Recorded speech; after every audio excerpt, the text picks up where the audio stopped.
പ്രതീക്ഷിച്ചില്ല. തിരിച്ചു വരണമെന്ന് കരുതിയതല്ല. ഇന്ന് നമ്മുടെ നാടിന്റെ അവസ്ഥയെക്കുറിച്ച് എനിക്ക് ചിന്തിക്കാൻ പോലും കഴിയുന്നില്ല. ഇതാണോ ഞാൻ സ്വപ്നം കണ്ട ഇന്ത്യ? അഹിംസയിലൂങ്ങിയ സത്യാഗ്രഹ മുറയല്ലേ ഞാൻ ലോകത്തിന് കാട്ടിത്തന്നത്? ഞാൻ നടന്നു വരുമ്പോൾ കുട്ടികളായ നിങ്ങൾ എന്താണ് ചെയ്തിരുന്നത് ഞാൻ കണ്ടിരുന്നു. ഒരാൾ പത്രം വായിക്കുന്നു. എന്താണ് ഇന്നത്തെ പത്രത്തിലെ വാർത്തകൾ?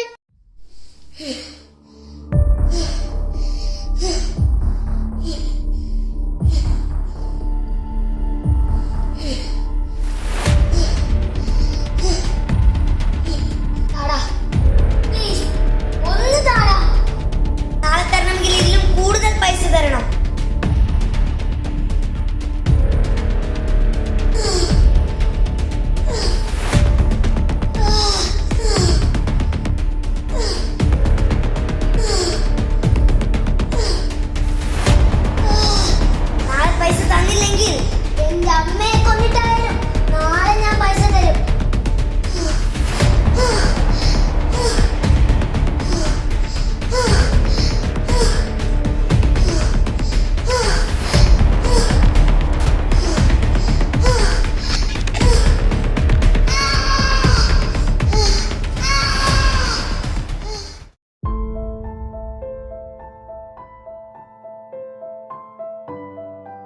ലിപ്സ്റ്റിക്കിന്റെ ഷെയ്ഡ് ഒന്ന് മാറ്റണം.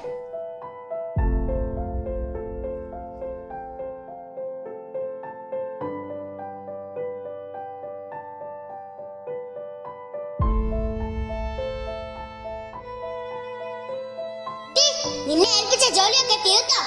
ഇല്ല അമ്മേ, കുറച്ചുകൂടെ ബാക്കിയുണ്ട്. രാവിലെ മുതൽ ഓരോ ജോലിയും ചെയ്യുകയല്ലേ, ഞാനാകെ ക്ഷീണിച്ചു പോയി. ഇത്തിരി നേരം ഞാനൊന്ന് ഇരുന്നോട്ടെ. പിന്നെ കല്യാണം കഴിഞ്ഞ 6 മാസമായിട്ടും സ്ത്രീധന തുക തരാത്തവൾ അങ്ങനെ ഇരിക്കണ്ട. നിനക്കൊന്ന് ഇരിക്കണമെങ്കിൽ നിന്റെ അച്ഛൻ ഒഴിച്ചു തരാനുള്ള ക്യാഷ് തരാൻ പറ. ഒരുപാട് കഷ്ടപ്പെട്ടിട്ട അച്ഛൻ എന്റെ കല്യാണം നടത്തി തന്നത്. ഞങ്ങളുടെ വീട് പോലെ പണയത്തില. ഇത്തിരി സാവകാശം കൂടി തന്നാൽ എന്റെ അച്ഛൻ അത് തന്നോളൂ. പിന്നെ ഇനിയും നിനക്ക് സാവകാശമോ?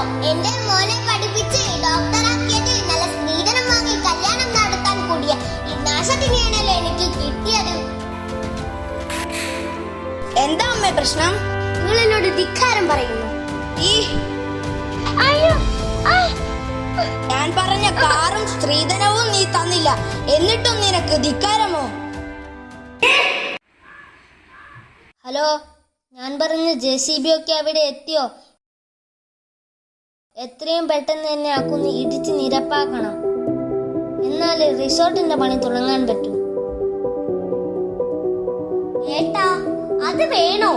അത്രയും മനോഹരമായ ആ പ്രകൃതിയെ ഇല്ലാതാക്കണോ? ഒന്നുകൂടി ചിന്തിച്ചിട്ട് ചെയ്താ പോരെ? ഒരുപാട് ജനങ്ങൾ താമസിക്കുന്ന സ്ഥലമല്ലേ അത്? ഭാവിയിൽ ഭീഷണിയാവില്ലേ? നമ്മുടെ പാഠപുസ്തകത്തിൽ പഠിച്ചിട്ടുണ്ട്, കുഞ്ഞിടിക്കുന്നത് പ്രകൃതിക്ക് ദോഷമാണെന്ന്. അത് ചെയ്യൽ തെറ്റല്ലേ? അതിനെന്താ, നമ്മുടെ ആരുമല്ലല്ലോ അവിടെ താമസിക്കുന്നത്. അഥവാ എന്തെങ്കിലും പറ്റിക്കഴിഞ്ഞാൽ കുറച്ച് ക്യാഷ് കൊടുത്താൽ മതി, എല്ലാം അവിടെ ഒതുങ്ങിക്കോളും. അവിടെ താമസിക്കുന്നവരും മനുഷ്യരല്ലേ? നമുക്ക് ജീവിക്കാൻ അതിലേറെ ഉണ്ട്. പിന്നെ എന്തിനാ?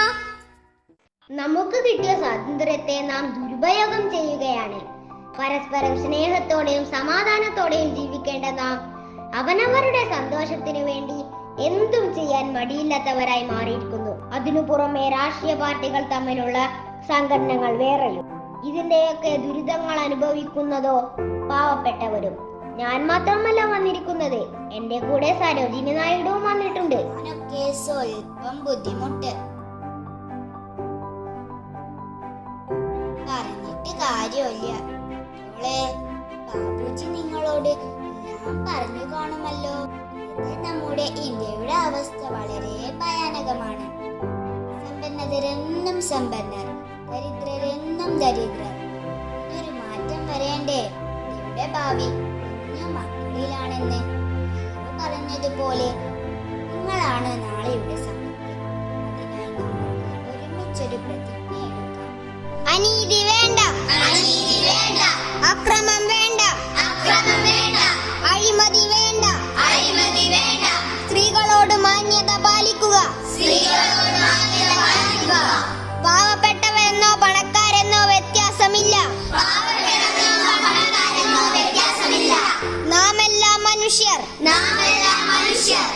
വായിച്ചു വളരൂ, ചിന്തിച്ച് വിവേകം നേടൂ.